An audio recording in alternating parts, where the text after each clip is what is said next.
the whole universe is a family. Well, I can certainly say that the people in this room are a family with a thread of common belief linking us together. I want to ask you a little bit of a personal question now that we are family. How many of you showered this morning? Okay, you don't really have to confess. I have to tell you, when I went home last evening, I was taking a shower and suddenly I said, oops, how can I have spent the whole day discussing the Anuvrat philosophy and not using a bucket when I come home? So I thought, having attended the session, that was my drop in the ocean. And hopefully by the end of the conference, we'll all have a bucket each in terms of what we're going to take home from the conference, whether it's to incorporate it in our own lives or even the lives of those who affect us. We started yesterday with Anuvrat Anushasta, Acharya Mahashramanji speaking about the Anuvrat philosophy. His aura remained here, and I think even today I can sense a piece of calm, a feeling of just happy to be where we are, thanks to his having been here. Kanhaiya Lalji Jain, of course, spoke about simplicity and limiting possession, giving personal examples of what it used to be in his time. I know when I came here to meet Muni Kumar Shramanji before the conference began, I said to him, you're saying that you have 3 clothes and that is sufficient. But for someone like me, in my profession, if I wore 3 outfits every time I did a show, I wouldn't be getting many shows. So then he explained to me, he said, limit possession in your own context. So in that, put a ceiling for yourself. So I thought that was very valid. Of course, we had Mr. Duggal, Mr. Kamal Kumar Duggal, who is a fantastic organizer. We've seen it in all the work that he's put together and all the 100,000 figures that he had and the targets he had set. And then there's a saying in Hindi which says, "Haath kangan ko aarsi kya," which means the proof of the pudding lies in having it. And yesterday we tasted it. We do know that Surinder Borat Patavari is not a man of simple words. He's a man of action. He displayed his commitment to this whole project, not just with all the work and effort he's put in before it, but in attending every single aspect and attending to every single person here, whether it is a volunteer, a delegate, of course, His Holiness and all the monks and sadhvis here. And I don't think there's a person who he hasn't interacted with, because he's just extended himself beyond. And just a quick run through on the other speakers, because I think a recap is nice. It makes you relive situations. For me, it was Ambassador Warbitz with his talk on Austria.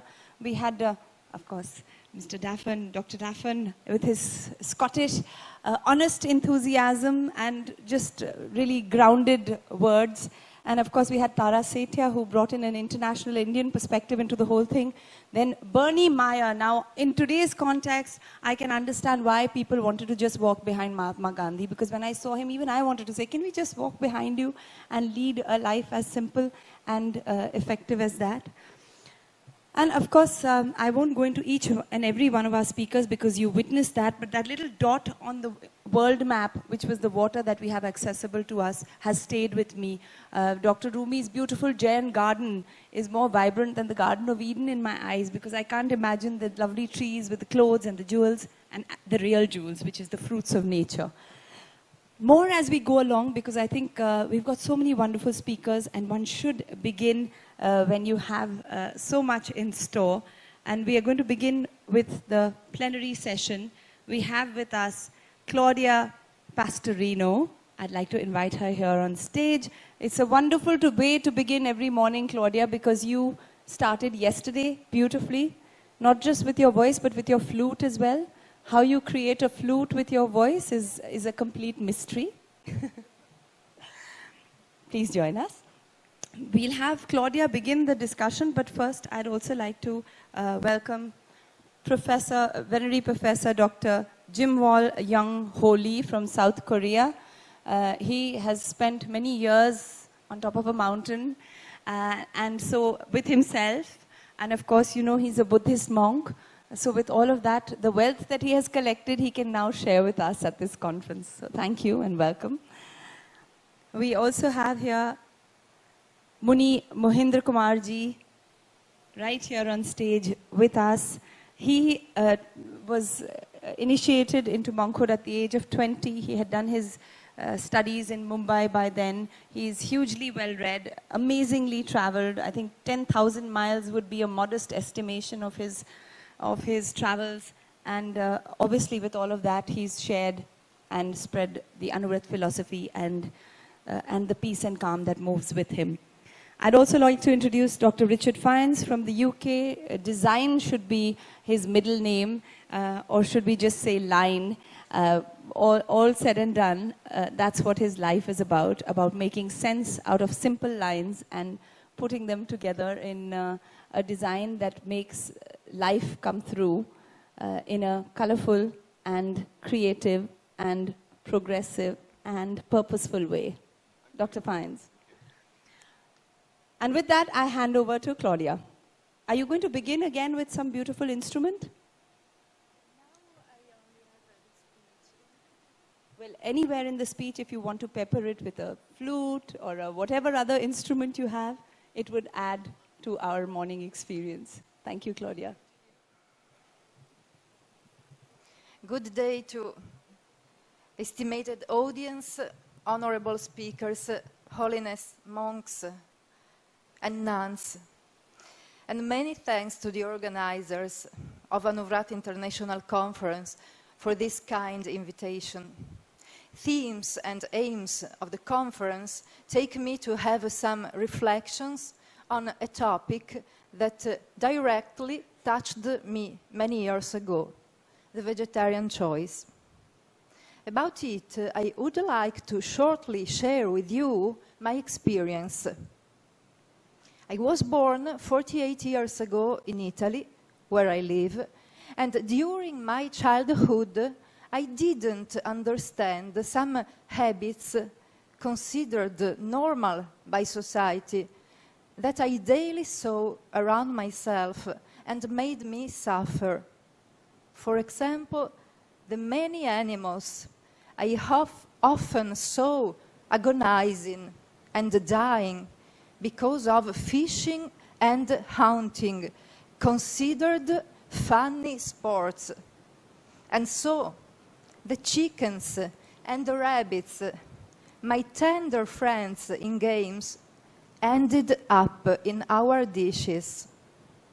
Everyone told me that I shouldn't be worried, sad, unhappy, because non-human beings were created for human utility, using animals, depriving them of their freedom and life was a normal activity. That was my daily lesson for many years. That's why I grew up silent, feeling isolated, taking refuge in music. When, at the age of 16, I told my family that I wouldn't eat animals anymore, it was a moment of crisis, because at that time in Italy, vegetarianism was seen as the craziness of some eccentrics.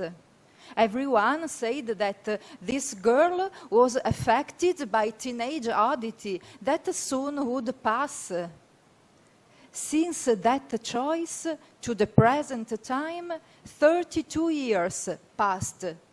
And up to now, I believe that it was a good choice. After that, I started to dedicate myself to volunteering, to spread vegetarianism, animals' rights, to let people know some hidden realities as intensive farming, slaughterhouses, vivisection. Through pacific campaigns of sensitization, information, popular petitions, showing documentaries and photographs in the schools, on the streets, at the governments. 20 years ago, reading a book on applied nonviolence, I met Jainism for the first time. As no one in Italy knew, nor practiced, nor taught Jainism, I wrote some Jain persons in India and in the USA that kindly sent me Jain books translated into English, so I could start to translate them into Italian. and to study Jainism. Just because almost nobody in Italy had heard about Jainism, I am deeply grateful to have had the blessing to meet, study, practice this extraordinary religion that also teaches to extend the respect to all living beings. The vegetarian choice also fulfills the first rule of Anuvrat Code of Conduct: do not kill any innocent creature. Today, a large percentage of cereals and vegetables is used to farm animals that will end up on our tables. Some studies show that if we were to use the same cereals and vegetables to feed directly people, there would be more food for the populations in the world. The same lands used to feed few carnivorous persons through farming animals could feed many more vegetarian people. I think that more cereals and vegetables should be distributed to the populations instead of enriching the cruel meat industry. Vegetarianism reminds us of the interdependence between living beings. At the same time, it helps individual health, ecology, conservation of the environment, and the many people who suffer from hunger. Being vegetarians, we can give one more chance to become sustainable to our impact on the planet and to our resources management. The waterfall of disasters to the ecosystem caused by the meat industry is well documented by eminent contemporary scientists such as the economist Jeremy Rifkin in his books like Beyond Beef, The Rise and Fall of the Cattle Culture. He writes that one single boneless steak requires up to 4,500 liters of precious water to be produced.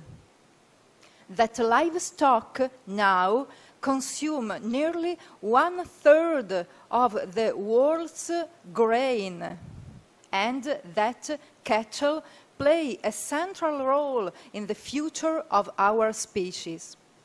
I think that everyone can participate to transform this waterfall of disasters into a new waterfall of benefits for their health, to help the planet to be free from hunger, for the ecosystem, and for a more compassionate society. Generally, many people are used to consider normal the slaughtering of animals and to see them passing unheard on those wagons. The habit to indifference and desensitization could be changed by reflecting on those lives who only want to live.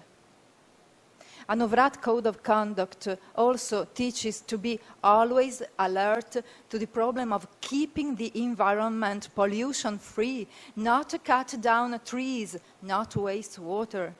And it is well known that a big waste of water, deforestation, massive pollution are other alarming issues related to the meat industry. For those that, like me, did not have the blessing of being born vegetarians, to choose a veg way of life can be a first step to make the difference, to try to become a part of the solution instead of continuing to be a part of the problem. Indifference to animals' suffering is a training for desensitization to others' suffering. On the contrary, empathy let thrive values of friendship and unity. I hope that more and more the world will depart from an anthropocentric mentality, opening the point of view to a biocentric perspective. In his principles, Acharya Sri Tulsi teaches us concrete rules to become a peace activist in our day-by-day life, to make a pacific revolution starting from ourselves. He says, reformation of man shall lead to reformation of nations.